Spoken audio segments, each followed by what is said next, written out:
The greater the delusion, the darker the path ahead. Once ignorance and delusion are present, they are bound to obstruct our temporary and long-term happiness. Why? From ignorance is born affliction. Afflictions can then lead us to commit evil actions, and evil actions then bring on all manner of suffering.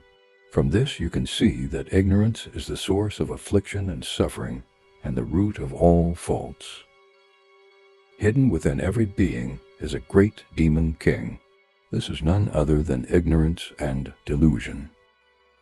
Not understanding the effects of good or evil actions, not studying, reflecting on, and practicing the Dharma, this is a kind of delusion.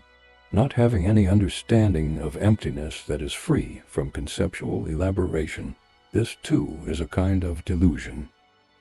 Not having a shred of comprehension of the dependent origination of infallible cause and effect, this is a kind of delusion as well.